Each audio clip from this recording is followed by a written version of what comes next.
What's up, all my movie-loving maniacs? This your boy, Thankful B of the Lassiter Factor, and I'm back with the last batch of TV awards that I wanted to give out. This is something I think I started last year, or maybe it was the year before, but basically I'm doing this to celebrate all the TV and movies that I watched last year, on top of making best of lists. I did this because I thought it'd be fun to celebrate or make fun of some of the best and worst TV that I watched last year. I'm going to do this again for movies after I finish up TV and then give you my best of TV.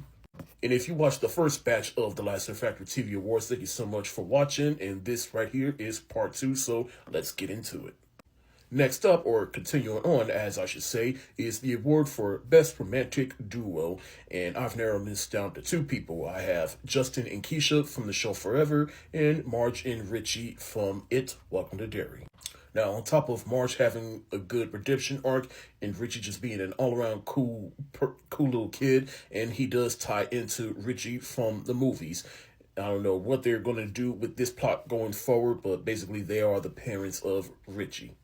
But regardless, I like the little arc throughout this first season of It, Welcome to Derry. Just too bad it ended in tragedy. I just like how these 2 kids came together, and even though they're different, they clearly have a liking to each other.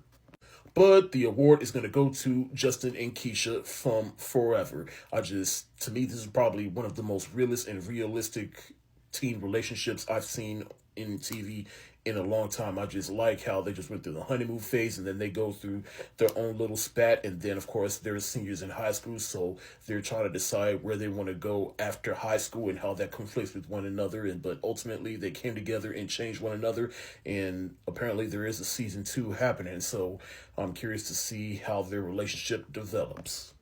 Next is the award for the show that is so bad it's good, and I only have one show in mind for this award, and that is Tyler Perry's Beauty in Black. This show is, to me, it is truly so bad it's good. This show is not good to begin with, but damn it, it's entertaining to watch, just to watch how melodramatic, how soap opera-ish and ridiculous is, especially for Tyler Perry.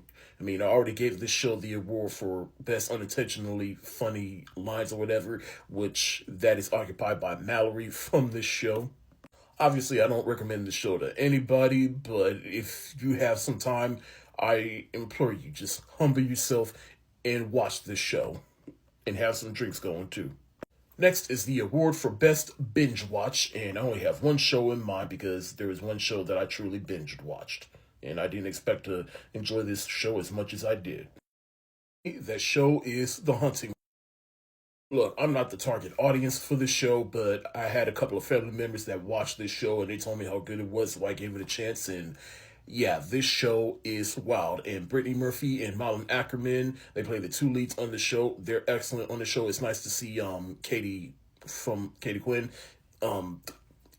I just know her from the show Scandal, but either way, it's nice to see this actress get work outside of Scandal.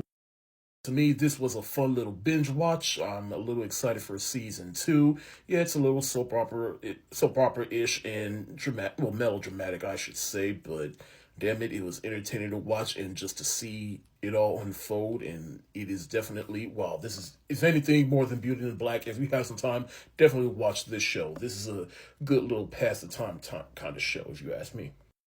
Next is the award for Best Theme Song That Slapped, and I believe, 3 choices here, because there are definitely some theme songs that slapped. First is Neighbor Like Me by the Math Club. Is basically the theme song from Your Friendly Neighborhood Spider-Man, which is basically a remix of the classic Spider-Man theme song from way back in the day. I really like this version. It fucking slapped. I have Oh Lord by Foxy Shazam from Peacemaker Season 2.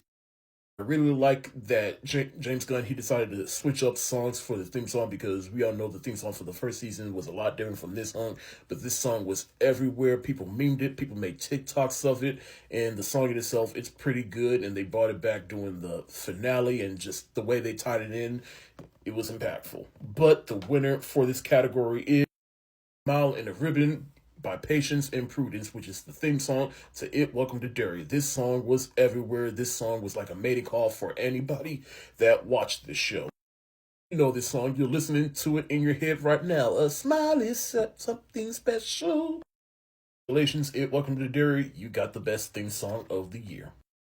Is the award for Best New Show, in which I've narrowed it down to three options. We have It, Welcome to Derry, Pluribus, and The Studio. Now, I just talked about It, Welcome to Derry. This show had everybody in the chokehold every Sunday night. It is good. And then you got Pluribus, which is a new show by Vince Gilligan, who made Breaking Bad. Another show that personally had me in the chokehold and just got good with every single episode. But to me, the winner here is Studio, because as someone who is a movie fan, someone that's a little in the know about Hollywood and how Hollywood works, this show to me was just downright funny.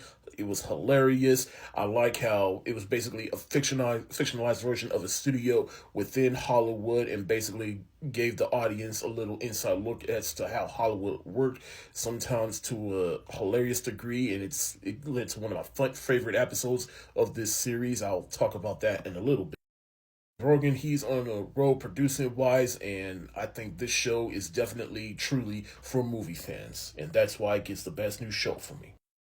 Next is the award for Best Episode, and I've narrowed this down to episode 7 of season 2 of Peacemaker, in which we're still in Earth X, and then, Chris, he realizes that his dad in this universe is not as the horrible one that he was in his universe, and then, you're in a universe where America lost World War II, or was it World War One? But either way, you live in a country filled with Nazis. Episode had me on edge, and the way it ended. We also got the massacre episode from Welcome to Derry, which definitely hit too close to home for me personally, all things considered. But the way that episode was done was just excellent. But the winner for this category is Cube episode from The Studio, and I'm not going to spoil much from it. I'm just going to tell you to just go watch it.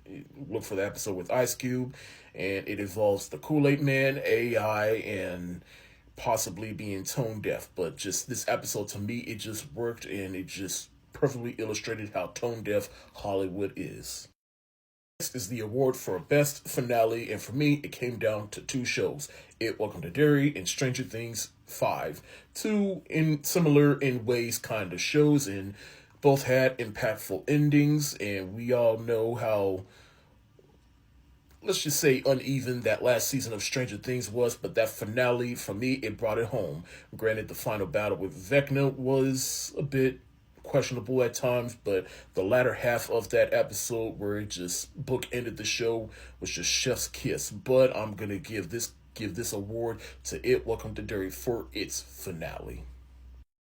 Me, the finale for this show bookended this season in a satisfying way. Well, that's it for the awards. I just have 2 tributes to do, and then that'll be it for this video. I do want to give a shout out to a show that did get canceled this year. The show is BMF. That show got canceled after 2 seasons. It was one of those shows on Stars that got produced by 50 Cent, and it's a show that I actually like because, while I'm not big on the Power franchise, I do like this show because it is based on real people, so therefore I feel like I was kind of getting a history lesson. But then the show just kind of went off the rails a little bit, so it's probably a good thing the show did get canceled. Thank you, BMF. Thank you for 4 seasons. And I want to give a farewell to 3 shows that had their final season this year.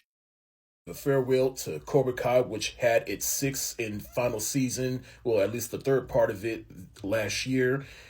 Who would have thought a Karate Kid spinoff would work, but it did, and the show, it was uneven at times, but I felt that final season bookended the series in a satisfying way. A show that I was totally against at first because of what it represented and what it could have represented, but somehow this show worked. It was a good little reboot of a 90s sitcom, and it worked, and it ended after 4 seasons, and it's good. Let's let the show quit while it's ahead. Of course, Stranger Things, which ends after 5, and again, just like the other 2 shows, it's probably a good thing that this show ended because these kids are getting too damn old, and the show was getting uneven in itself, but hey, the show wrapped up and bookended in a satisfying way. The Lassiter Factor Awards. Thank y'all so much for watching. Do you have some personal awards that you want to give out? Do you agree with these? Let me know in the comment section below. This your boy, Thankful B of the Lassiter Factor. Stay safe, wash your hands, peace.